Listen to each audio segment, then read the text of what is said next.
Sir बिना बताए समझ लीजिए। नहीं बताएंगे? कोनो दिक्कत? दिक्कत है? नहीं है दिक्कत?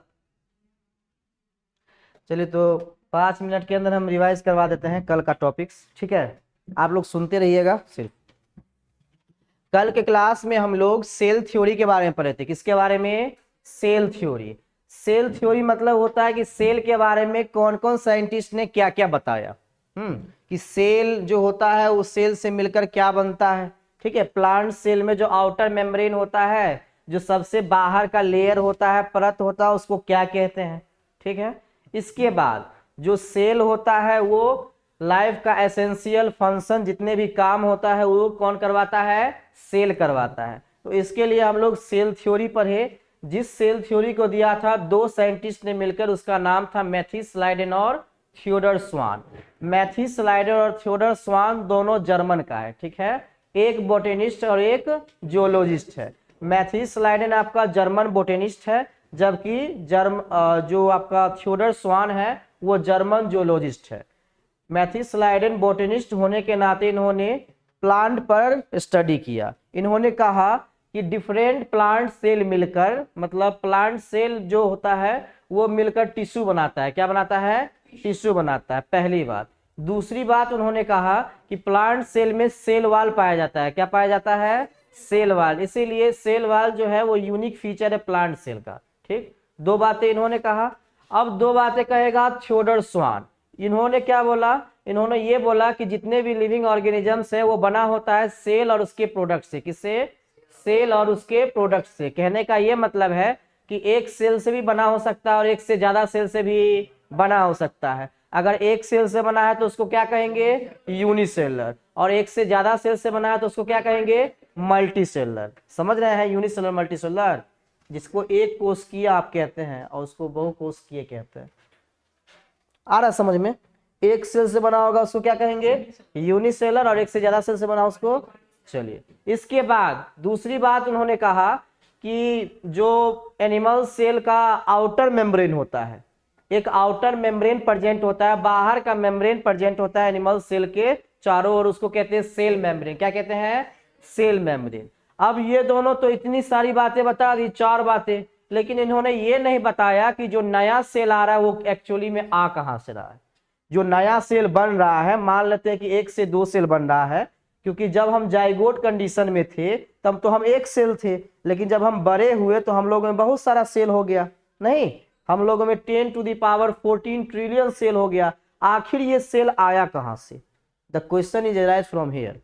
तो आखिर ये सेल आया कहां से? तो इसको बताने के लिए हमारे पास एक नए साइंटिस्ट आते हैं जिसका नाम है रुडोल्फ विर्चो। क्या नाम है? Rudolf Virchow. 1855 में इन्होंने बताया कि जो नए सेल होते हैं वो कहां से आते हैं? पुराने वाले सेल से। कहां से? पुराने वाले सेल से। तो ये क्लियर हो गया कि नए सेल जो है वो पुराने वाले सेल से आते हैं। तो इन्होंने ऐसे इजीली नहीं कहा, इन्होंने अपने लैंग्वेज में बोला ओमनी सेलुला ई सेलुला। क्या बोला?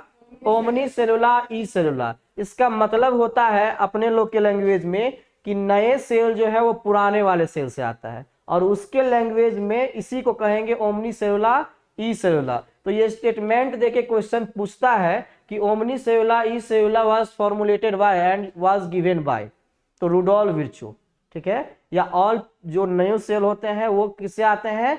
प्री एग्जिस्टिंग सेल से, पहले वाले सेल से, ठीक है? पहले वाले सेल से ही नया सेल आता है। न्यू सेल्स को ही डॉटर सेल बोलते हैं, ठीक है? इसके बाद जो सेल थ्योरी का स्टेटमेंट बना वो 3 बना। कितना बना? 3। अब सेल थ्योरी को अच्छे तरीके से 3 स्टेटमेंट से हम डिस्टिंग्विश कर सकते हैं। पहला चीज कि जितने भी लिविंग ऑर्गेनिजम्स है इस अर्थ पर, ठीक है, वो किससे बना होता है? सेल और उसके प्रोडक्ट से। पहला स्टेटमेंट। दूसरा स्टेटमेंट कि जो सेल होता है, नया सेल होता है, वो पुराने वाले सेल से आता है। इसका ये मतलब है कि ऑल न्यू सेल्स और daughter cells are arised from pre existing cell, ठीक है? तीसरी बात कि आपने लाइफ में जितने भी एक्टिविटीज होते हैं, चाहे वो फूड का डाइजेशन हो, चाहे वो प्रोटीन का डाइजेशन हो, चाहे वो फैट्स का डाइजेशन हो, चाहे वो कार्बोहाइड्रेट्स का डाइजेशन हो, चाहे वो एंजाइम्स का फॉर्मेशन हो, सभी चीज जो होगा वो किसमें होगा? सेल के अंदर होगा, और इसको रेगुलेट कौन करेगा? सेल का न्यूक्लियस। इसीलिए कहते हैं कि जितने भी एक्टिविटीज होते हैं वो किसके अंदर होते हैं? सेल के अंदर। तो तीन बातें जो सेल थ्योरी से निकल कर आती है वो ये है मॉडिफाइड होने के बाद। ठीक, इसके बाद हम लोग पढ़े थे overview of cell. Overview of cell कहने का मतलब हम लोग सेल को ऊपर ऊपर देख रहे थे। तो सेल को अगर आप ऊपर से दिखेंगे तो या तो प्लाज्मा मेम्ब्रेन दिखेगा एनिमल सेल में, या प्लांट सेल में आपको सेल वॉल दिखेगा। इसके अलावा कुछ दिखेगा ऊपर से? ऊपर से यही दिखता है। अब अंदर घुसेंगे तो आपको माइटोकॉन्ड्रिया दिखेगा, गोल्जी अपैरेटस दिखेगा, राइबोसोम दिखेगा, ये सभी ऑर्गेनेल्स दिखेंगे। लेकिन ऊपर से आप देखेंगे सेल को तो या तो प्लाज्मा मेम्ब्रेन देखेंगे या सेल वॉल दिखेंगे। तो इसको बताने के लिए हमारे साइंटिस्ट ने एक ओनियन पील सेल का एग्जांपल लिया और एक चीक सेल का एग्जांपल लिया। ओनियन पील सेल मतलब प्याज के छिलके को जब माइक्रोस्कोप में देखा गया तो ये पता चला कि ओनियन पील सेल का जो सबसे आउटर मेम्ब्रेन है वो क्या है? सेल वॉल है। क्या है? Cell wall. तो इससे ये क्लियर हुआ कि प्लांट सेल में जो आउटर मेम्ब्रेन होता है, जो बाहर का मेम्ब्रेन होता है, उसको क्या कहते हैं? सेल वॉल कहते हैं। इसके बाद उन्होंने चीक को काटा, थोड़ा सा टिश्यू, ठीक है, उसको माइक्रोस्कोप के अंदर देखा तो ये पता चला कि चीक सेल के बाहर सेल मेम्ब्रेन पाया जाता है। क्या पाया जाता है? तो इससे ये पता चला कि एनिमल सेल में जो सबसे बाहर का मेम्ब्रेन होता है उसको क्या कहते हैं? सेल मेम्ब्रेन, या उसी को प्लाज्मा मेम्ब्रेन कहा जाता है। इतनी बातें हम लोगों ने कल पढ़ी थी। कोई दिक्कत है तो बताइए इसमें। घर पे पढ़े होंगे तो दिक्कत नहीं होगा। ठीक है, आप फर्स्ट क्लास है आपका। कोई दिक्कत है तो बताइए, क्योंकि अब हम पढ़ेंगे प्रोकैरियोटिक सेल के बारे में और यूकैरियोटिक सेल के बारे में। किसके बारे में? हाँ, सेल में न्यूक्लियस होता है, ये हम बताए थे कि सेल में बहुत सारा चीज होता है सर। सेल में माइटोकॉन्ड्रिया होता है, सेल में राइबोसोम होता है, सेल में न्यूक्लियस होता है। अब न्यूक्लियस के प्रेजेंस या अब्सेंस के बेसिस पर सेल दो टाइप का होता है। कितने टाइप का? दो टाइप का। एक होता है प्रोकैरियोटिक सेल और एक होता है यूकैरियोटिक सेल। जिसमें न्यूक्लियस होगा उस सेल को बोलेंगे यूकैरियोटिक सेल। क्या बोलेंगे? क्योंकि न्यूक्लियस सेल के अंदर होता है। कहाँ होता है? सेल के अंदर ही न्यूक्लियस होता है, सेल के बाहर नहीं होता है। आपका दिमाग कहाँ है? बॉडी के अंदर। कहाँ है? सर खोपड़ी के अंदर है। बाहर तो दिमाग है नहीं। अब किसी किसी का बाहर दिमाग रह जाता है, अलग बात है, लेकिन जो दिमाग होता है वो स्कल के अंदर होता है, यानी कि बॉडी के अंदर है। इसी प्रकार से न्यूक्लियस जो होता है वो सेल के अंदर होता है। अगर किसी सेल के पास न्यूक्लियस है तो उस सेल को बोलेंगे यूकैरियोटिक सेल। क्या बोलेंगे? और किसी सेल के पास न्यूक्लियस नहीं है तो उसको बोलेंगे प्रोकैरियोटिक सेल। ठीक, यूकैरियोटिक सेल का एग्जांपल हम लोग हैं, क्योंकि हम लोगों के सेल में न्यूक्लियस होता है। प्रोकैरियोटिक सेल का एग्जांपल क्या है? बैक्टीरिया, क्योंकि बैक्टीरिया के अंदर न्यूक्लियस नहीं होता है। उसके न्यूक्लियस को न्यूक्लियाइड बोलते हैं। क्या बोलते हैं? न्यूक्लियाइड बोलते हैं। इसके बाद हम लोग पढ़ेंगे कि ऐसा तीन चीज का नाम बताओ जो प्रोकैरियोटिक सेल में भी पाया जाता है और यूकैरियोटिक सेल में भी पाया जाता है। तो सबसे पहला चीज प्लाज्मा मेम्ब्रेन, चाहे वो प्रोकैरियोटिक हो या यूकैरियोटिक, दोनों में पाया जाएगा। दूसरा साइटोप्लाज्म, चाहे वो प्रोकैरियोटिक सेल हो या यूकैरियोटिक सेल, दोनों में पाया जाएगा। तीसरा राइबोसोम, चाहे वो प्रोकैरियोटिक सेल हो या यूकैरियोटिक सेल हो, दोनों में पाया जाएगा। तो तीन चीज ऐसा है जो प्रोकैरियोटिक सेल यानी कि बैक्टीरिया और हम में कॉमन है। तीन चीज को छोड़ के और चीज डिफर हो सकता है। हो सकता है माइटोकॉन्ड्रिया उसमें नहीं हो, हम में हो सकता है गोल्जी अपैरेटस उसमें नहीं हो, हम लोगों में हो। उसमें ग्लाइकोकैलिक्स होता है, हम लोगों में नहीं होता है। ये तीन चीज आपका दोनों में होता है, चाहे वो बैक्टीरिया हो और हम हो। दोनों को कंपैरिजन करेंगे तो तीन चीज आपको मिलेगा ही मिलेगा। तो क्वेश्चन इस पे उठता है कि ऐसे तीन कॉमन थिंग्स का नाम बताइए जो आपको प्रोकैरियोटिक सेल में भी दिखता है और यूकैरियोटिक सेल में भी दिखता है। इतनी आसानी से नहीं पूछेगा। ऐसा आपको पूछेगा कि बैक्टीरिया और ह्यूमन में ऐसे तीन चीज बताओ, उसके सेल में जो होगा ही होगा। आपको प्रोकैरियोटिक और यूकैरियोटिक नहीं बताएगा। आपको खुद समझना पड़ेगा कि बैक्टीरिया प्रोकैरियोटिक है और हम यूकैरियोटिक सेल है। क्लियर है? इसके बाद हम लोग पढ़ेंगे डेटा। कुछ डेटा पढ़ेंगे कि सेल का साइज हर एक ऑर्गेनिज्म में वेरी करता है। मतलब हर एक ऑर्गेनिज्म, प्रत्येक ऑर्गेनिज्म में जो सेल का साइज होता है वो अलग अलग होता है। जस्ट फॉर एग्जांपल, माइकोप्लाज्मा एक बैक्टीरिया है जो सबसे छोटा बैक्टीरिया है। इसके सेल का साइज होता है 0.3 माइक्रोमीटर। कितना होता है? हाँ। इसके बाद आरबीसी जो रेड ब्लड सेल होते हैं ब्लड में, उसका साइज होता है 7 माइक्रोमीटर। कितना होता है? इसके बाद आप लोग एग्जाम्पल पढ़ेंगे पीपीएलओ का। किसका? पीपीएलओ का मतलब प्लियोरो निमोनिया लाइक ऑर्गेनिज्म। क्या होता है? प्लियोरो निमोनिया लाइक ऑर्गेनिज्म। ये भी आपका बैक्टीरिया है। इसका साइज होता है 0.1 माइक्रोमीटर। कितना होता है? इसके बाद पूछा जाता है कि सबसे लार्जेस्ट सेल का नाम बताओ, तो सबसे लार्जेस्ट सेल होता है ऑस्ट्रिच एग। शुतुरमुर्ग का जो एग होता है वो सबसे लार्जेस्ट सेल होता है। इसके बाद पूछा जाता है कि सबसे लॉन्गेस्ट सेल का नाम बताओ, तो हमारा नर्व सेल। सर से लेके पांव तक हमारा नर्व सेल है। सबसे लंबा सेल है हमारे बॉडी का। सबसे लार्जेस्ट सेल पूछे तो ऑस्ट्रिच एग होगा, लॉन्गेस्ट सेल पूछे तो नर्व सेल होगा। तो ये सभी डेटा हम लोग पढ़ेंगे, जो डेटा बहुत इंपॉर्टेंट है, ऑब्जेक्टिव में पूछता है।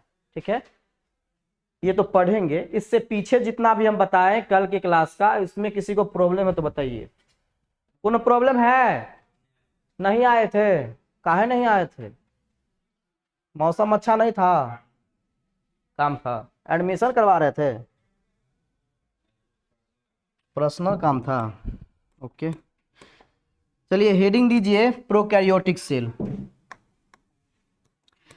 दिक्कत होगा तो बोलिएगा, समझे?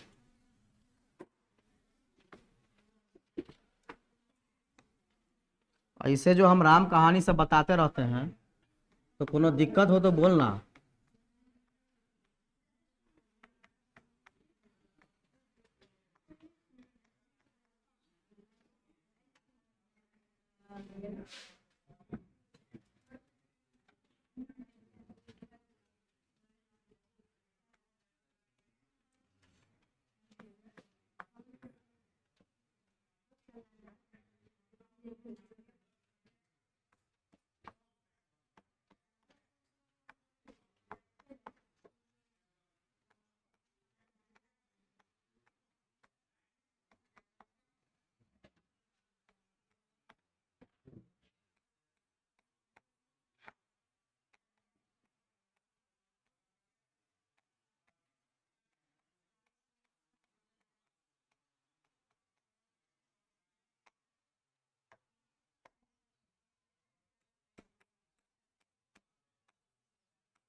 अच्छा, माइक्रोमीटर मतलब क्या होता है? 1 माइक्रोमीटर बराबर 1 माइक्रोमीटर इज इक्वल टू कितना होता है? 10⁻⁻6 मीटर होता है। ठीक है, लिख लीजिएगा।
Largest cell.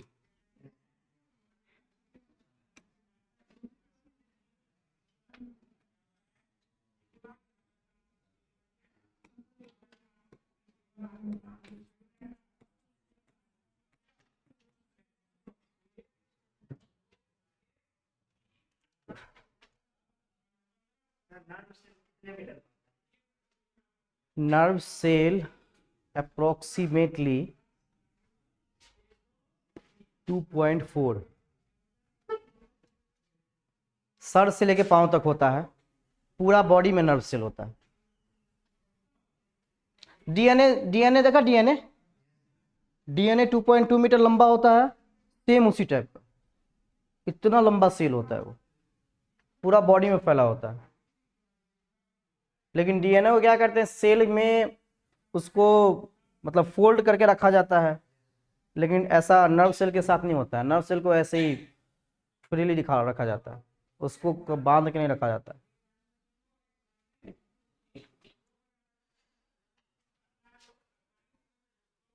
ये जो ब्रैकेट में लिखे हैं वो लिखिएगा ही, ठीक है? आपके एनसीईआरटी का लाइन है, main arena for cellular activities. Arena मतलब होता है एरिया।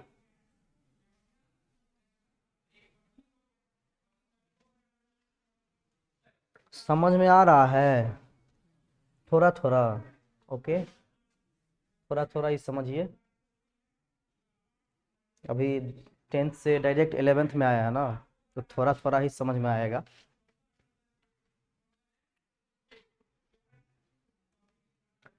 बोरिंग नहीं ना लग रहा है? बोरिंग लगे तो बताइएगा, सर क्या करेंगे बोरिंग लगेगा तो। गाना सुनाइएगा ना ही। ऐसे होता है आजकल। कि सर बोरिंग बोरिंग लग रहा है, शायरी सुनाइए, गाना सुनाइए ताकि हमको अच्छा लगे।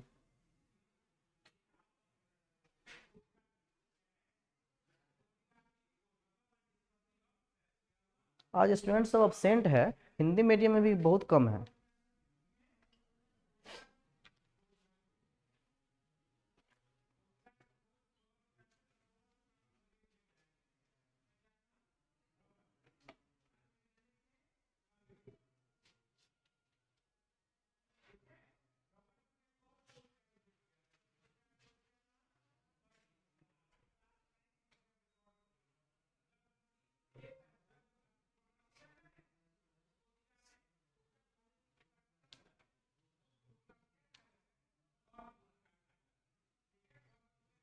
लिख लिए क्या?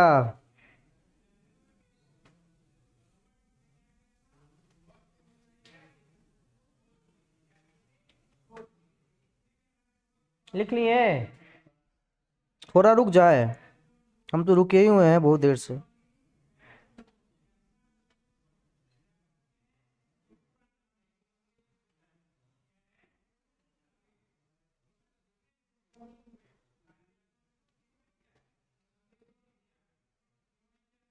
आजकल लोग का बर्थडे भी होता है तो इतना सारा स्टेटस लगाता है कि देखते देखते दिन बीत जाता है क्या।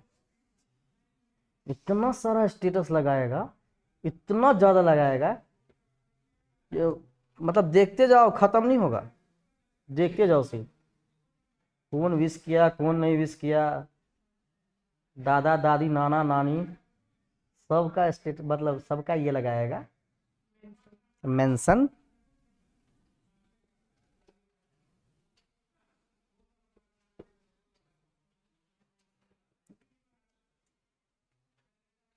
लिख लिए? ओके, जल्दी लिखिए।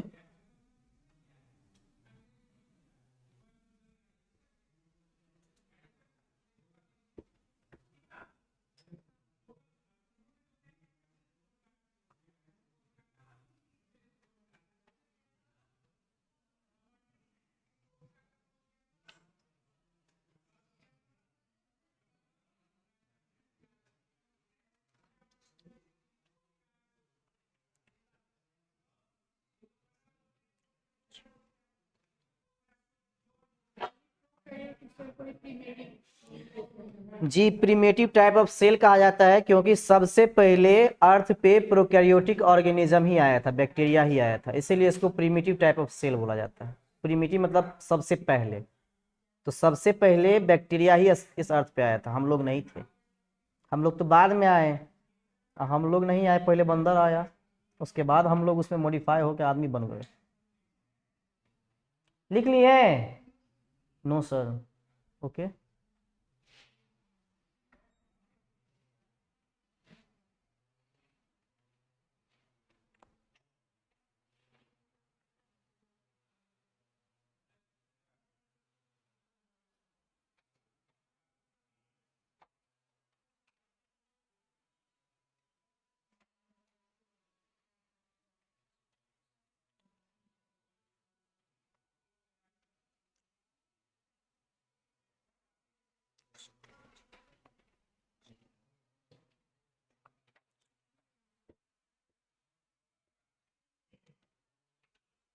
लिख लिए क्या?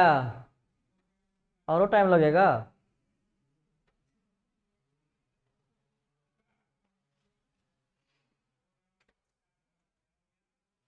यहाँ से ऑब्जेक्टिव क्वेश्चन बन सकता है, ठीक है, इस डेटा से, इसीलिए डेटा को याद रखना बहुत जरूरी है।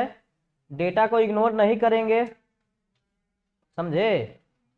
वैसे बायो में न्यूमेरिकल डेटा से क्वेश्चन नहीं पूछता है, इससे क्वेश्चन कभी कभार पूछ देता है कि आरबीसी का साइज बताओ कितना होता है, पीपीएलओ का साइज बताओ कितना होता है।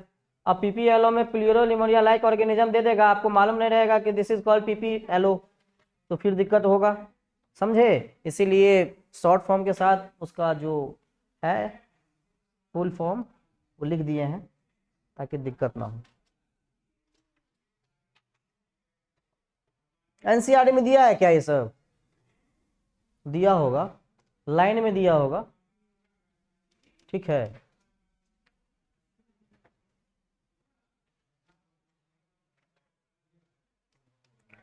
चलिए लिख लिए। क्या बोले? वायरस से कितना है?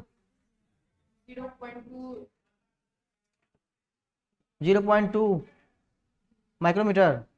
नहीं सॉरी 0.02 फिर -0.2। अच्छा, माइनस नहीं, वो इतने से इतने तक होगा।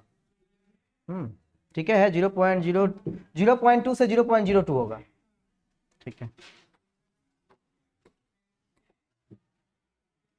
लिख लीजिए। एनसीईआरटी में दिया है तो लिख लीजिए। एनसीईआरटी में जो दिया है वो सही होगा, मतलब सब सही नहीं होगा, जो दिया, जो मतलब डेटा दिया है वो डेटा याद करना बहुत जरूरी है, क्योंकि सेम डेटा पूछ देता है, कोई डिफरेंस नहीं, सेम डेटा उठा के पूछता है। सेम डेटा, कोई वर्डों का अंतर नहीं होता है, न लेटर तक का अंतर होता है। डेटा मामले में एनसीईआरटी से डेटा याद कर लो, काम बन जाएगा। वैसे उल्टा लिख दिया क्या? 0.02 से 0.2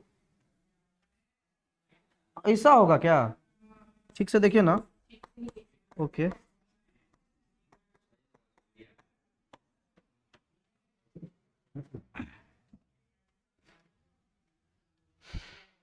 चलिए लिख लिए आप लोग?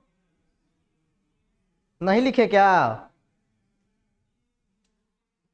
इसका मतलब क्या होता है? माइनस क्या होता है? डैश, यहां से यहां तक। ओके,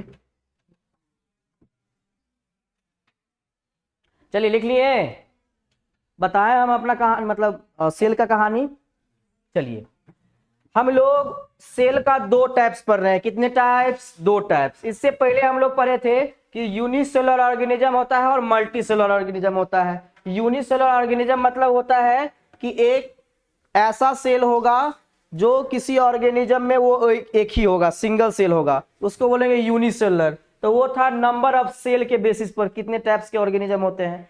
ये है न्यूक्लियस के बेसिस पर, सेल में न्यूक्लियस होता है। अब न्यूक्लियस होगा तो वो कौन सा सेल होगा? प्रोकैरियोटिक। कौन सा होगा? प्रोकैरियोटिक। और न्यूक्लियस नहीं होगा तब प्रोकैरियोटिक होगा, न्यूक्लियस होगा तब यूकैरियोटिक सेल होगा। ठीक है, तो सेल के अब्सेंस और प्रेजेंस के बेसिस पर दो टाइप के होते हैं, एक होता है प्रोकैरियोटिक, एक होता है यूकैरियोटिक। प्रोकैरियोटिक के बारे में कहा जाता है कि ये प्रिमिटिव टाइप है। कौन सा है? Primitive type. प्रिमिटिव टाइप मतलब होता है सबसे पहला सेल इस अर्थ पे, इस धरती पर सबसे पहला सेल कौन आया था? Prokaryotic cell. कौन आया था? मतलब कि बैक्टीरिया सबसे पहले आया था इस अर्थ पे। ठीक है, इसीलिए प्रोकैरियोटिक सेल को प्रिमिटिव टाइप ऑफ सेल कहा जाता है। ठीक, इसको बोला जाता है कि इसके पास वेल डिफाइंड न्यूक्लियस नहीं होता। सर इसका मतलब क्या है? आपने बताया कि न्यूक्लियस होता ही नहीं है इसके पास, और यहां लिखे हैं आप कि इसके पास वेल डिफाइंड न्यूक्लियस नहीं होता है। क्या मतलब है इसका? न्यूक्लियस होने के लिए न्यूक्लियस के ऊपर न्यूक्लियर मेम्ब्रेन होना चाहिए। क्या होना चाहिए? जैसे सेल होने के लिए सेल के पास साइटोप्लाज्म होना चाहिए, प्लाज्मा मेम्ब्रेन होना चाहिए, राइबोसोम होना चाहिए, माइटोकॉन्ड्रिया होना चाहिए। इसी प्रकार से न्यूक्लियस होने के लिए न्यूक्लियस के ऊपर कौन सा मेम्ब्रेन होना चाहिए? Nuclear membrane. कौन होना चाहिए?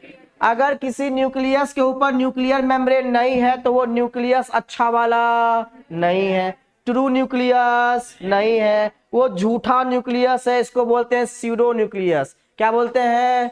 स्यूडो या फॉल्स न्यूक्लियस बोला जाता है। ठीक है, तो इसके पास, बैक्टीरिया के पास या प्रोकैरियोटिक सेल में अच्छा वाला न्यूक्लियस या ट्रू न्यूक्लियस नहीं होता है। क्यों नहीं होता है? क्योंकि न्यूक्लियस के ऊपर आउटर मेम्ब्रेन नहीं होता है, इसीलिए कहा जाता है कि इसके पास वेल डिफाइंड न्यूक्लियस नहीं है। अरे आदमी होने के लिए क्या जरूरी है बताओ? आदमी का दिमाग जरूरी है, वो तो जरूरी है सर, किसी किसी आदमी के पास नहीं भी होता है। आदमी होने के लिए लीवर, किडनी, ये सब जरूरी है, ब्रेन जरूरी है, 206 हड्डी जरूरी है, नहीं है जरूरी है? तो आदमी होने के लिए जितना भी क्राइटेरिया है वो फुलफिल होगा तभी आदमी होगा। 46 क्रोमोजोम होना चाहिए, बोलो यस और नो। 47 होगा तो आदमी होगा, 45 हो जाएगा तो आदमी होगा। तो आदमी होने के लिए जैसे 46 क्रोमोसोम जरूरी होता है, वैसे ही न्यूक्लियस होने के लिए न्यूक्लियर मेम्ब्रेन जरूरी होता है। अगर न्यूक्लियर मेम्ब्रेन नहीं रहेगा तो वो न्यूक्लियस नहीं कहलाएगा, वेल डिफाइंड न्यूक्लियस नहीं होगा। ठीक है, इससे भी बेहतर एग्जांपल बताते हैं। प्राइवेट स्कूल जो होता है, एक होता है एफिलिएटेड, एक होता है नॉन एफिलिएटेड। जो नॉन एफिलिएटेड स्कूल होते हैं वो किसी के कंसल्ट के अकॉर्डिंग चलते हैं, और जो एफिलिएटेड स्कूल होते हैं वो डायरेक्ट उसी का सेंटर पड़ता है, या आपके मतलब मार्कशीट पर उसी का उस स्कूल का नाम चढ़ता है।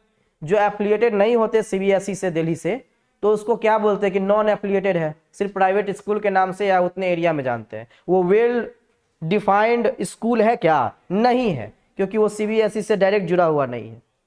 ठीक है, ऐसे ही न्यूक्लियस है। न्यूक्लियस जो होगा उसके ऊपर न्यूक्लियर मेम्ब्रेन होगा, तभी वो न्यूक्लियस कहलाएगा। वेल डिफाइंड न्यूक्लियस तभी कहलाएगा। अगर उसके ऊपर न्यूक्लियर मेम्ब्रेन नहीं होगा तो न्यूक्लियस नहीं कहलाएगा। प्रोकैरियोटिक सेल में न्यूक्लियस होता है, लेकिन न्यूक्लियस के ऊपर न्यूक्लियर मेम्ब्रेन नहीं होता है, इसलिए इसको वेल डिफाइंड न्यूक्लियस नहीं बोलते हैं, या ऐसा भी बोलते हैं इसके पास न्यूक्लियस है ही नहीं। ठीक, इसके बाद यूकैरियोटिक सेल। तो यूकैरियोटिक सेल क्या होता है? इसको ट्रू सेल कहा जाता है। क्या कहा जाता है? True cell. अब ट्रू सेल क्यों कहते हैं सर? ट्रू सेल इसीलिए कहते हैं क्योंकि इसके पास वेल डिफाइंड न्यूक्लियस होता है। इसके पास वेल डिफाइंड न्यूक्लियस होने का क्या मतलब है? इसके न्यूक्लियस पर न्यूक्लियर मेम्ब्रेन होगा। क्या होगा? न्यूक्लियर मेम्ब्रेन होगा। That's why it is called well defined nucleus. इसीलिए इसको क्या कहते हैं? वेल डिफाइंड न्यूक्लियस बोलते हैं। समझ में आ रहा है कि किसको वेल डिफाइंड बोलेंगे, किसको नॉट वेल डिफाइंड बोलेंगे? जिसके ऊपर मेम्ब्रेन हो उसको क्या बोलेंगे? वेल डिफाइंड न्यूक्लियस है, अच्छा खासा न्यूक्लियस है, ट्रू न्यूक्लियस है। और जिसके ऊपर मेम्ब्रेन नहीं हो उसको क्या बोलेंगे? नॉट वेल डिफाइंड, यानी कि प्रीमिटिव टाइप ऑफ सेल का न्यूक्लियस है। चलिए, कुछ कॉमन थिंग्स जो दोनों में होता है, आपको बैक्टीरिया में भी देखने को मिलता है और आदमी में भी देखने को मिलता है। ऐसे 3 चीज का नाम बताओ, पूछता है। 3 चीज का नाम में पहला नाम है प्लाज्मा मेम्ब्रेन। चाहे वो बैक्टीरिया के सेल हो या हम लोग का सेल हो, प्लाज्मा मेम्ब्रेन होगा ही होगा। ठीक है, चाहे वो बैक्टीरिया का सेल हो या हमारा सेल हो, साइटोप्लाज्म होगा ही होगा। साइटोप्लाज्म के बारे में बोला जाता है ये मेन एरेना है फॉर सेलुलर एक्टिविटीज। कह रहा है कि जितने भी केमिकल रिएक्शन होते हैं सेल में, जितने भी आपको मेटाबॉलिज्म या रिएक्शन देखने को मिलते हैं, वो कहाँ होता है? साइटोप्लाज्म में। कहाँ होता है? इसीलिए इसको मेन एरेना कहा जाता है। एरेना का मतलब होता है एरिया। क्या होता है? साइटोप्लाज्म ऐसा जगह है जहां सभी केमिकल रिएक्शन होते हैं। ठीक है, इसीलिए इसको मेन एरेना कहा जाता है। जैसे मान लीजिए ये एक सेल है, ठीक है, इसमें साइटोप्लाज्म है, तो साइटोप्लाज्म में ही प्रोटीन बनेगा ना, साइटोप्लाज्म में ही ग्लूकोज टूटेगा ना, साइटोप्लाज्म में ही फैट टूटेगा। तो मेन एरेना कौन है? मेन जगह कौन है केमिकल रिएक्शन होने का? Cytoplasm. That's why it is called the main arena for cellular activities. इसीलिए इसको मेन एरेना कहा जाता है सेलुलर एक्टिविटीज का। ठीक है, इसके बाद देखिए राइबोसोम। चाहे वो बैक्टीरिया हो चाहे वो हम लोग हो, राइबोसोम दोनों में पाया जाएगा। बोलो यस और नो। अब राइबोसोम 2 टाइप का, कितने टाइप का? एक होता है 70S, एक होता है 70S जो होगा प्रोकैरियोटिक में होगा, 80S जो होगा यूकैरियोटिक में होगा। थोड़ा थोड़ा आप लोग को भारी लग रहा होगा क्योंकि ये चीज आप लोग पहले पढ़े होंगे लेकिन इस पे गौर नहीं किए होंगे कि 70S क्या होता है, 80S क्या होता है। ठीक है, बाकी हम लोग आगे चलेंगे तो आपको क्लियर हो जाएगा कि 70S क्या होता है, इसमें S किसको कहते हैं, 80S में S किसको कहा जाता है, सेडिमेंटेशन कॉफिशिएंट होता है इसका। ये जो साइंटिस्ट दिया था वो था सेडबर्ग। ठीक है, सेडबर्ग यूनिट भी इसको कहा जाता है। आगे चल के सब चीज क्लियर होगा। अभी के लिए फिलहाल आप याद रखिए कि सेल, चाहे वो बैक्टीरिया का सेल हो चाहे वो हम लोग का सेल हो, दोनों में 3 चीज कॉमन होगा। वो 3 चीज क्या क्या है? प्लाज्मा मेम्ब्रेन है, साइटोप्लाज्म है और राइबोसोम है। इतनी बातें समझ में आ रही है? चलिए डेटा पे चलते हैं। हर एक सेल का साइज वेरी करता है, सभी सेल का साइज एक जैसा नहीं होता है। अगर हम बात करें माइकोप्लाज्मा की, किसकी? माइकोप्लाज्मा बैक्टीरिया है। क्या है? पीपीएलओ बैक्टीरिया है। क्या है? अब आप बीजीए का नाम सुने होंगे, ब्लू ग्रीन एल्गे का, जिसको साइनोबैक्टीरिया कहते हैं। ठीक है, तो ये सब बैक्टीरिया है। माइकोप्लाज्मा का साइज होता है 0.3 माइक्रोमीटर। क्या होता है? 1 माइक्रोमीटर बराबर कितना मीटर? 10⁻⁻⁶ मीटर होता है। ठीक है, इसको स्मॉलेस्ट सेल बोला जाता है, सबसे छोटा सेल है। क्वेश्चन भी आता है कि द स्मॉलेस्ट सेल, ठीक है, उसका नाम दिया रहता है कि कौन है, माइकोप्लाज्मा है कि आपका लार्ज ऑस्ट्रिच एग है या नर्व सेल है। ये सब ऑप्शन देगा, आपको बताना होगा कि सबसे छोटा सेल इसमें कौन है। तो याद रहेगा डेटा तभी बता पाएंगे, नहीं तो बता पाएंगे क्या। नर्व सेल जो होता है सबसे लॉन्गेस्ट सेल होता है। लार्जेस्ट सेल जो होता है ऑस्ट्रिच का एग होता है। एवरेज जो साइज होता है बैक्टीरिया सेल का वो 3 से 5 माइक्रोमीटर होता है। एक टिपिकल बैक्टीरियल सेल का साइज होता है 1 to 2 माइक्रोमीटर। आरबीसी जो रेड ब्लड सेल होता है उसका साइज होता है 7 माइक्रोमीटर, ठीक है, डायमीटर का साइज है ये। जैसे ये होगा तो डायमीटर इसको कहते हैं, उसका साइज होगा कितना, 7 माइक्रोमीटर। कितना होगा, 7 माइक्रोमीटर। पीपीएलओ जो होता है प्लियोरो निमोनिया लाइक ऑर्गेनिज्म, उसका साइज होता है 0.1 माइक्रोमीटर और वायरस का होता है 0.02 से 0.2 माइक्रोमीटर। तो ये सभी डेटा आपको मालूम होना चाहिए। अगर डेटा मालूम नहीं रहता और डेटा के बेसिस पे क्वेश्चन आता है तो नहीं बनेगा। ये डेटा याद करने में कोनो दिक्कत, इसमें दिया है टैक्टिकल यूकैरियोटिक सेल 10 to 20 10 से 20 माइक्रोमीटर जी। ये यूकैरियोटिक सेल में सभी यूकैरियोटिक सेल की बात कर रहा है, हम लोग की बात भी कर रहा है, टाइगर की बात भी कर रहा है, लॉयन की बात भी कर रहा है, सभी यूकैरियोटिक सेल की बात कर रहा है, ठीक है। 10 से 20 माइक्रोमीटर लिख लीजिएगा, एक दो डेटा मिस हो सकता है, ठीक है। आप कितना याद रखें हम, एक दो डेटा मिस हो सकता है, आप लिख लीजिएगा, आपके एनसीईआरटी में दिया होगा तो लिख लीजिएगा, ठीक है। इतना चीज समझने में किसी को दिक्कत तो बताइए, पीछे कोनो दिक्कत है। सर दिक्कत होगा तो हम बोलेंगे नहीं, हम नहीं बोलेंगे, कुछ भी कर लीजिए आप, ये बोर्ड को ऑफ ऑफ कर दीजिए फिर भी हम नहीं बोलेंगे, क्लास से भाग जाइए फिर भी नहीं बोलेंगे। ऐसा है क्या, नो सर बोल रहे हो लेकिन बोले नहीं रहे हो कि समझ में आ रहा है कि नहीं। समझ में आ रहा है जी, क्या समझ में आ रहा है बताओ, जो आप पढ़ा रहे हैं क्या समझ में आ रहा है, बोलो, डरो मत, ऐसे ही हम बोलते रहो। बताए क्या क्या बताया बताओ, कौन कौन चीज बताए हैं, नहीं मालूम, बताइए तो, आप बताइए कौन कौन चीज अभी हम बताए हैं, बताइए। यूकैरियोटिक सेल क्या होता है, कैसे हम पता करेंगे कि ये यूकैरियोटिक सेल है। अगर मान लीजिए आपको ए नाम का सेल दिया हम उसमें, तो आप कैसे कहेंगे कि ए नाम का सेल जो है वो यूकैरियोटिक होगा और बी नाम का सेल होगा वो प्रोकैरियोटिक होगा।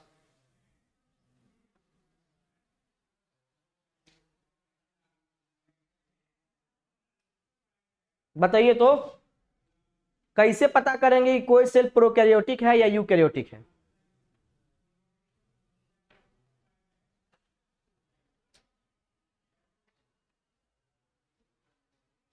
बताओ। न्यूक्लियस अच्छे से मतलब कि न्यूक्लियर मेम्ब्रेन होगा तो उसको हम यूकैरियोटिक बोलेंगे और न्यूक्लियर मेम्ब्रेन नहीं होगा तो ओके, भूल जाते हैं, बैठिए, सुबह सुबह बादाम खाया कीजिए, भूल जाते हैं तो, दिमागी रूप से कमजोर आदमी सब इतना जल्दी भूल जाते हो क्या। बताओ पीपीएलओ का साइज कितना होता है, सर हम देख के बताएंगे, देखे के बताओ क्या, 0.1 माइक्रोमीटर, बैठे बैठे बताओगे। अच्छा बताओ प्रोकैरियोटिक सेल क्या होता है, प्रोकैरियोटिक सेल क्या होता है बताओ, जल्दी बताओ जल्दी। सर जिस सेल के पास न्यूक्लियस नहीं होगा उसको क्या बोलेंगे, प्रोकैरियोटिक। क्या बोलेंगे, प्रोकैरियोटिक। जिसके पास न्यूक्लियस होगा उसको क्या बोलेंगे, यूकैरियोटिक, ठीक है। इतना जल्दी भूल जाते हैं क्या, आप पूछते हैं तो बोलते हैं कि सब याद हो गया, काहे बोलते हैं।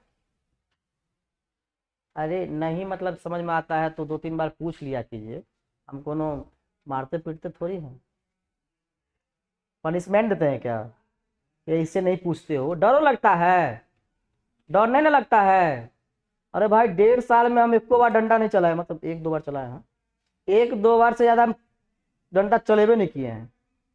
1.5 साल मेरा हो रहा है यहाँ, 1.5 साल में 1-2 बार से डंडा हम नहीं चलाया, 2 बार चलाए होंगे, 2 से ज्यादा बार नहीं चलाए होंगे, इसलिए हमसे कोई डरता नहीं है। तो पूछा करो क्लास में, पूछोगे ना कि चुपचाप रहोगे, अभियो नहीं बोलेगा, क्या करें हम ही बोलते रहें? नहीं समझ में आए तो पूछेंगे ना कि सर इसका मतलब क्या है, सर इसका शुद्ध हिंदी हम पूछेंगे, कोनो दिक्कत नहीं, हम पढ़ के आएंगे। चलिए नेक्स्ट पढ़ते हैं, प्रोकैरियोटिक सेल के बारे में थोड़ा सा पढ़ लेते हैं, ज्यादा नहीं पढ़ेंगे, थोड़ा सा, ठीक है। हेडिंग दीजिए प्रोकैरियोटिक सेल।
इसका नाम थोड़ा बड़ा है तो याद रखिएगा, प्ल्यूरोनिमोनिया लाइक ऑर्गेनिज्म होता है।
हाँ जी, आइए ना, आइए ना।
अरे यार,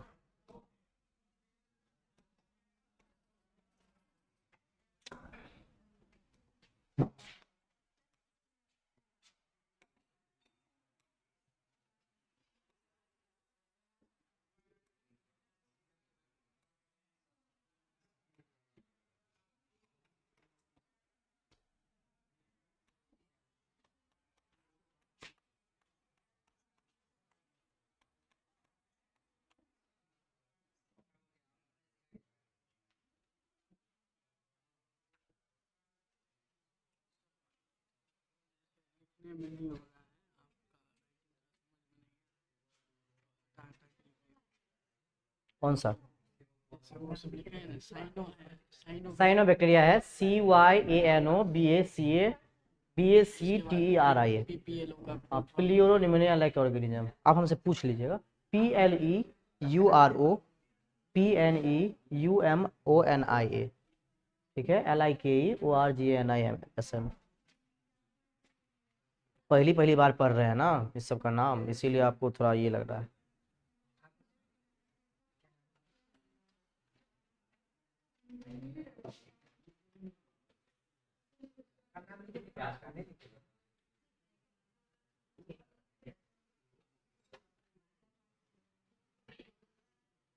अच्छा, हमार लैंग अति में ई लेटर में केकरो दिक्कत हो रहा है किसी को? अरे भाई आप चुप रहिए ना, ये सब भाग जाता है उस साइड, उस साइड सब। अच्छा, ये हटा हटा के लिखे हम इतना साइड में, ई वाला को इतना दूर में लिखे। हंस फिर मतलब हम बोल रहे हैं कि सॉल्यूशन हम ढूंढेंगे, आप लोग हंसवे करते हैं। इसको हम इतना इतना दूर में लिखे तो क्लियर लगेगा कि इतना दूर में क्लियर लग रहा है। आप लोग को दिक्कत है तो बोलिए, तो हम सीखेंगे ना फिर। सर आप सीखेंगे, अब पढ़ाने आए कि सीखने आए हैं? स्टूडेंट से भी कुछ कुछ सीखा जाता है। चलिए, हो गया।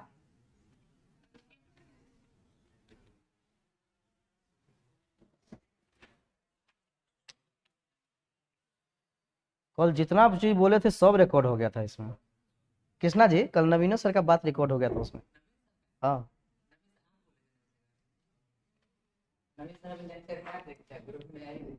देखते हैं, हमको बोलते रहते हैं कि हिंदी काहे नहीं लिखते हैं। नहीं, हम बोले कि हम मतलब हिंदी नहीं आता सर हमको। तो बोला बच्चा भाग जाएगा तो आप ही के सैलरी में से कटेगा। कौन वाला? ये जेनेटिक मटेरियल, GENETIC, इधर देखिए ना, GENETICMATERIAL।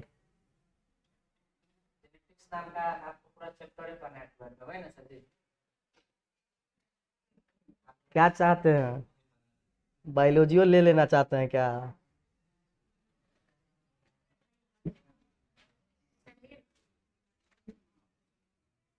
देखिए बहुत सिंपल डायग्राम है, इससे भी हार्ड डायग्राम होता है, डरिए मत। सिंपल डायग्राम पहले अपने लोग ड्रॉ की मतलब करेंगे, इसके बाद जो है अच्छा अच्छा डायग्राम हम आपको इसमें दिखाएंगे, सिर्फ आप पेशेंस बनाए रखिएगा।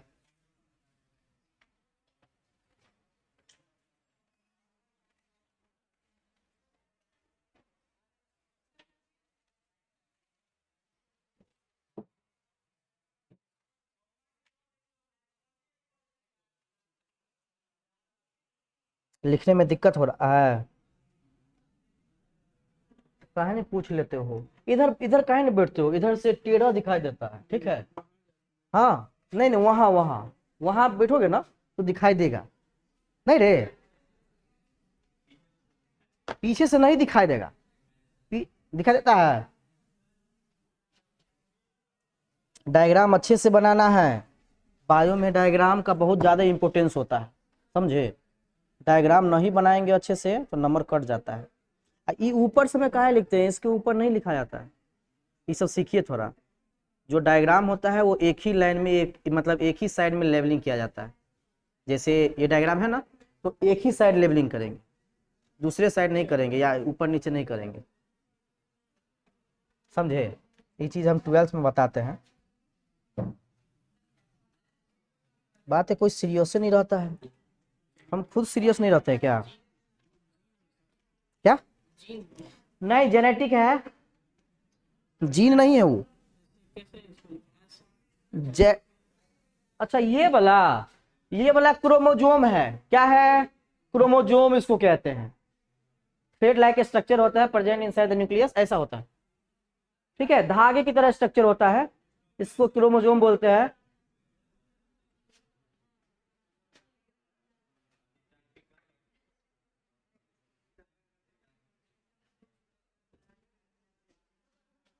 कोनो दिक्कत है? क्वेश्चन नहीं लाते ढूंढ ढूंढ के? अब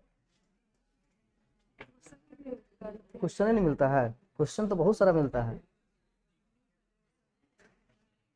आप मतलब पहले आप खुद अपना क्लियर कर लेते होंगे, उसके बाद क्वेश्चन डाउट रह जाता होगा, वो पूछते होगी कि इसमें डाउट है नहीं। अब पहले क्लियर नहीं होता तो पूछना भी ठीक नहीं रहता है। नहीं, एनसीईआरटी पढ़ते हैं ना घर पे जाके? नहीं पढ़ते हैं? काहे नहीं पढ़ते हैं? काहे नहीं पढ़ते हैं? क्यों नहीं समझ में आता है? एक लाइन जो पढ़ते हैं तो उसमें कुछ नहीं समझ में आता है। हाँ, एस चांद तो समझ में आता है, वो तो पूरा नोटे है। एस चांद किताब थोड़ी है, वो नोट है। एनसीईआरटी पढ़ेंगे, एनसीईआरटी पढ़ने का आदत लगाएंगे तो ठीक रहेगा, ठीक है।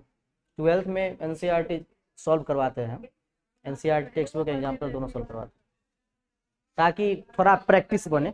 एनसीईआरटी पढ़ना इज नॉट इजी थिंग नहीं है, लेकिन इसको पढ़ते जाएंगे तो थोड़ा आपको इजी लगने लगेगा। जब तक नहीं पढ़ेंगे तब तक आपको भारी लगेगा। एनसीईआरटी लगेगा कौन कौन चीज लिख दिया है इसमें, कौन कौन प्लानेट से चीज आ गया है यहाँ, ऐसा लगेगा। हाँ, एक के लाइन में बहुत सारा छुपा होता है। देखिए बात कर रहे हैं आप लोग, काहे बात कर रहे हैं? हाँ,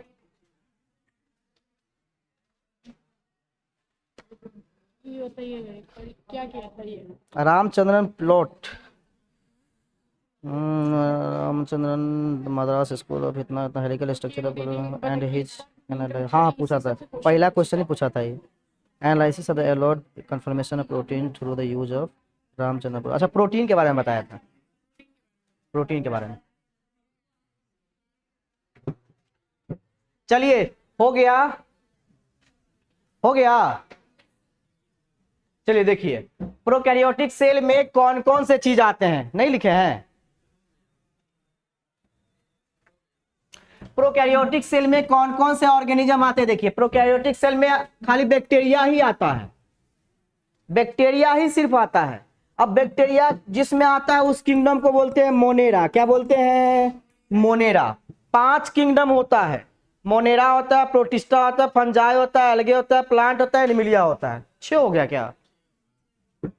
एल्गे को हटा दीजिएगा, प्लांटे में आ गया। मोनेरा किंगडम में सिर्फ बैक्टीरिया आता है। क्या आता है? सिर्फ बैक्टीरिया। अब बैक्टीरिया जो होता है वो प्रोकैरियोटिक सेल होता है। कौन कौन सा बैक्टीरिया प्रोकैरियोटिक सेल होता है? Mycoplasma, BGA, blue green algae कहते हैं इसको, ठीक है। इसका दूसरा नाम है साइनोबैक्टीरिया, इसका फुल फॉर्म है ब्लू ग्रीन एल्गे, बट नाम इज अदर, नाम जो होता है इसका साइनोबैक्टीरिया होता है। क्या होता है? इसके बाद पीपीएलओ, प्लूरोनिमोनिया लाइक ऑर्गेनिज्म, ये भी बैक्टीरिया है। क्या है? बैक्टीरिया है। तो ये सभी बैक्टीरिया किसका एग्जांपल है? प्रोकैरियोटिक सेल का। किसका? अब प्रोकैरियोटिक सेल का एग्जांपल है तो बताओ इसमें न्यूक्लियस होगा कि नहीं होगा? सर न्यूक्लियस नहीं होगा, वेल डिफाइंड न्यूक्लियस इसमें नहीं होगा क्योंकि ये प्रोकैरियोटिक सेल है। चलिए, सबसे छोटा सेल होता है प्रोकैरियोटिक सेल, सबसे छोटा सेल होता है।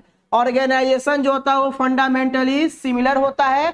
कहने का मतलब सेल के बाद इसका कोई ऑर्गेनाइजेशन नहीं होता। जैसे हम लोग में सेल के बाद टिश्यू बनता है, बोलो यस और नो। टिश्यू के बाद ऑर्गन बनता है, ऑर्गन के बाद ऑर्गन सिस्टम बनता है, लेकिन इसमें सेल के बाद टिश्यू नहीं बनेगा, सेल के बाद टिश्यू नहीं बनेगा, सिर्फ सेल ही रहेगा। इसीलिए इसको फंडामेंटल कहा जाता है, ठीक। बैक्टीरिया जो होते हैं अपना शेप वेरी करते हैं। जैसे आप नाम सुनोगे बैसिलस, आप नाम सुने होंगे स्पिरुलम, आप नाम सुने होंगे विब्रियो, ये सब बैक्टीरिया का शेप है। कोई रॉड शेप का होता है, कोई वायरल शेप का होता है, ठीक है। तो तो सबका शेप अलग अलग होता है। बैक्टीरिया जो शेप बदलता है उसके नेचर को कहते हैं प्लियोमॉर्फिक नेचर। क्या कहते हैं? क्योंकि बैक्टीरिया सभी शेप का होता है, रॉड शेप का भी होता है, कोकस शेप का भी होता है, तो बैक्टीरिया बहुत सारे शेप का होता है, इसीलिए इसको प्लियोमॉर्फिक नेचर कहा जाता है इसके शेप को, क्योंकि अपना शेप बदलता रहता है। ठीक है, इसके बाद देखिए एक टिपिकल बैक्टीरिया सेल का आप डायग्राम देखेंगे तो सबसे जो आउटर मेम्ब्रेन होगा वो ग्लाइकोकैलिक्स होगा। क्या होगा? ग्लाइकोकैलिक्स। बैक्टीरिया सेल के सबसे आउटर मेम्ब्रेन क्या कहेंगे? इसके बाद आएगा सेल वॉल, इसके बाद आएगा प्लाज्मा मेम्ब्रेन, और अंदर में आप जानते हैं साइटोप्लाज्म पाया जाता है, राइबोसोम पाया जाता है, और जेनेटिक मटेरियल जिसमें आपका डीएनए या आरएनए होता है। ठीक है, इसमें किसी को दिक्कत तो बताइए, कोनो दिक्कत है? अमीबा, अमीबा यूनिसेलुलर है, ठीक है, और यूकैरियोट से तो ये प्रोटिस्टा में आएगा। जी जी, यूनिसेलुलर भी है, मल्टीसेलुलर भी है। प्रोकैरियोटिक सेल कहने के लिए हमें न्यूक्लियस पर गौर करना पड़ेगा, सेल के नंबर पे नहीं। सेल का अगर नंबर हम देखते हैं तो यूनिसेलुलर, ठीक है, और अगर न्यूक्लियस देखते हैं तो प्रोकैरियोटिक सेल।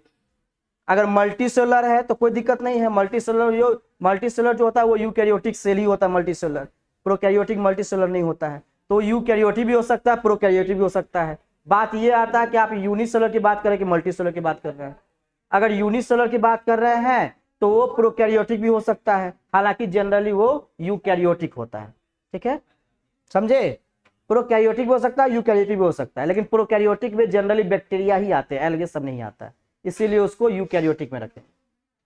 आपका अमीबा के बारे में बोले हैं, अमीबा, पैरामेसियम, यूग्लिना, डायटम जितना भी है वो यूनिसेलुलर यूकैरियोट्स है, जितना भी बैक्टीरिया है वो यूनिसेलुलर प्रोकैरियोट्स है। और किसी के मन में कोई क्वेश्चन है तो बताइए। नहीं है? फंडामेंटल मतलब होता है बेसिक, जहां से वो स्टार्ट होता है। हमारा जो शरीर है वो बना है सेल से, सेल मिलकर टिश्यू बनाया, ये सब ऑर्गन दिख रहा है, सेल कहीं दिख रहा है? तो सबसे बेसिक यूनिट बनाने वाला हमारा बॉडी का क्या है? सेल है। क्या है? इसीलिए सेल को फंडामेंटल बोला जाता है। इसमें सेल से बढ़कर कुछ नहीं होता है, टिश्यू ऑर्गन नहीं होता है, इसलिए इसको फंडामेंटल बोला जाता है। और किसी को दिक्कत? चलिए, नहीं दिक्कत है, पढ़ के आइएगा घर से, कोनो दिक्कत होगा तो पूछ लीजिएगा। ठीक है।